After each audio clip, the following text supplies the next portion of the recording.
लूका 8 अध्याय उसके 22 पद आराम से पढ़िएगा ना। 22 पद।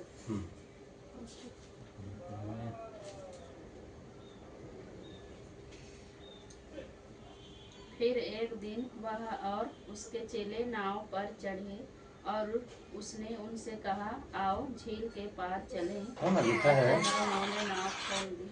हाँ ना, यहाँ पर लिखा है कि फिर एक दिन वे और उसके चेले नाव पर चढ़े और कहा कि आओ हम झील के पार चलें।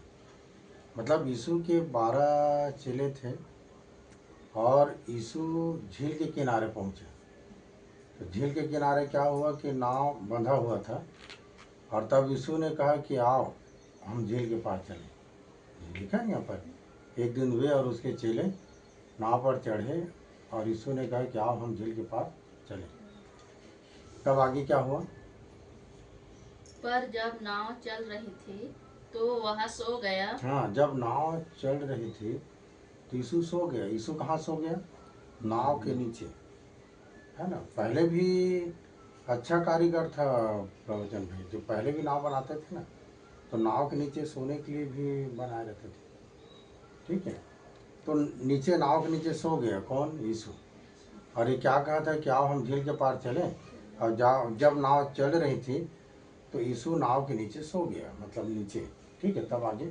और झील पर आंधी आई और नाव पानी से भरने लगी। हाँ, और वे जोखिम में थे। है ना, जब झील में आंधी आया तो आंधी से जो पानी उठा वो नाव में भरने लगी और नाव जो डूबने लगी। तब उसके चेले लोग घबरा गए, है ना। उसके चेले लोग घबरा गए, अब नहीं बचेंगे करके। स्वाभाविक बात है भाई, ये बात मैं कहाँ ध्यान किया मालूम है? मैं पूरी में ध्यान किया, चिल्का झील में। हम लोग चिल्का झील पूरी गए थे, नाव चढ़े था। हाँ, तो चिल्का झील मतलब हमारे भारत देश का सबसे बड़ा झील चिल्का झील। तो हम लोगों की गलती क्या था कि हम लोग गए थे कौन सा माह में? जून जुलाई में, नहीं मई जून में। तो मई जून तो आंधी का रहता है, और हम लोग गए ना तो ज्वार भाटा मतलब चालू हो गया। अब नाव वाला क्या बोलता, भैया तैरने उन्हें आते नहीं है मेरे। चुप, मैं बोला मैं तैर लूँगा, सब तैरे, बच्चे लोग कैसे तैरेंगे? ये कितना गड्ढा है बता? ये झील ज़्यादा गड्ढा नहीं भी बोलते हैं, इतना है, तो फिर तैरना क्या है? तो खतरा और है कि इसमें अजगर है। मतलब उस पानी में अगर चले जाओगे ज्वार भाटा, और ज्वार भाटा आगे मतलब तो इतना कहाँ भी हो, तो कई मतलब कितना मतलब गहरा हो गया। वहीं जाके हम लोग ध्यान किए कि बाप रे, मतलब ये झील जो यीशु लोग उसके चेले लोग बैठे थे उसको वहीं ध्यान किए, है ना। आंधी आ गया, सेम वैसी आंधी आ गया, दुआ करते रहे हम लोग। पर उस पार गए ना, अब कितना दूर चले गए हम लोग, नाव में बैठे बैठे कोरबे तो दूर चले गए और सब तरफ पानी पानी और ज्वार भाट आ गया।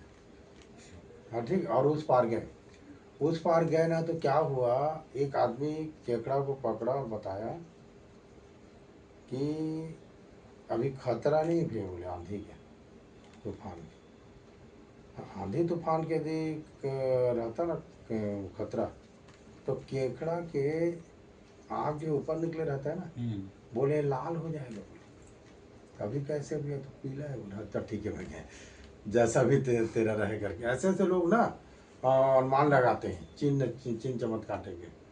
चल ठीक है बाबा। फिर हम लोग उधर से वापस आए बाद में। तो बताओ तो बीच में गए हो कोरबा, इतना दूर कहीं कुछ दिख नहीं रहा और ज्वार भाट आ जाना। ठीक है, तो और बच्चे लोग, हम लोग कम से कम 32 लोग थे दो नाव। और उसके बाद में क्या होता है, जैसे आंधी तूफान आता है ना, और अगर डूब के अगर कुछ हो जाते हैं तो नहीं पता चलता है कि आप परदेश गए अभी घूमने फिरने के लिए।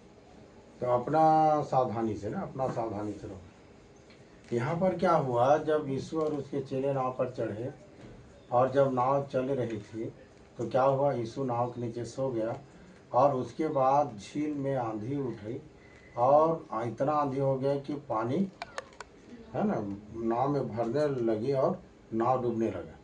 तब उसके चेले लोग घबरा गए, है ना। और घबरा गए तो क्या हुआ आगे? से जगाया और कहा, स्वामी स्वामी, हम नाश हुए जाते हैं। तब वो लोग नीचे गए, जहाज के नीचे जहाँ यीशु सो रहा था पास में गए और जगाए, स्वामी स्वामी, हम नाश हुए जाते हैं।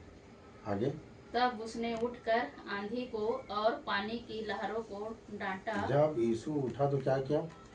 आंधी को और पानी के लहरों को डांटा और वे थम गया और चैन हो गया। चैन हो गया। ठीक है, वे थम गए और चैन हो गए। और तब क्या हुआ आगे? तब उसने उनसे कहा, तुम्हारा विश्वास कहाँ था? हाँ, क्यों डांटा उनको कि तुम्हारा विश्वास कहाँ था? जब प्रभु हमारे साथ है ना प्रवचन में, तो वो पार ले जाएगा। चाहे हमारे जीवन में कितनों बड़ी समस्या क्यों ना आ जाए, चाहे आंधी के समान, चाहे लहर के समान, या हमारा नाव कहीं पर भी जाके फंस जाए, यदि यीशु ने कह दिया अपने चेलों को कि आओ हम झील के पार चलें, तो कैसे डूब सकता है बताओ? पर मानसिक स्वभाव है ना, मानसिक स्वभाव में जब सामने कोई खतरा आता है तो डर जाता है, क्या होगा कैसे होगा। जब वो बोल दिया कि चलो भाई झील के पार चलें, तो पार जाना है, उसको डूबने की क्या कुछ नहीं। ठीक है, तब उन्होंने कहा कि तुम्हारा विश्वास कहाँ रहा, है ना। और तब ये लोग अचंभे होकर कहने लगे, ये कैसा है, आंधी और पानी को भी डांटता है और इसके सुन लेता है, इसका मानता है। तो कहने का मतलब ये कि परमेश्वर की आज्ञा तो 3 चीज़ ज़्यादा उसके हथियार हैं, हवा पानी आग, ये तीनों को इस्तेमाल करता है और ये तीनों उसकी आज्ञा मानता है। ठीक है, और ये तो खुद परमेश्वर का पुत्र था, उसका बेटा था, तो कैसे नहीं सुनेगा अपने उसके बेटे की बात को, कैसे नहीं सुनेगा आंधी और पानी। ठीक है, तो इस तरह से कि जब यीशु हमारे साथ है, तो झील में पार होने के लिए डर रहे थे, है ना। बोलते हैं ना कि आग के दरिया डूब के जाना है, ये पूरा भवसागर जो है आग का दरिया है और डूब के जाना है ना। तो कहने का मतलब ये है कि इसको पार करना है भवसागर को। ऐसे बहुत सारी समस्या है हमारे जीवन में, छोटे मोटी समस्या तो बहुत सारी समस्या, तो जब यीशु हमारे साथ है तो पार हो जाएंगे, घबराना नहीं, सब चीज़ को पार ले जाएगा, सब चीज़ सही हो जाएगी। ठीक है, दुआ करें।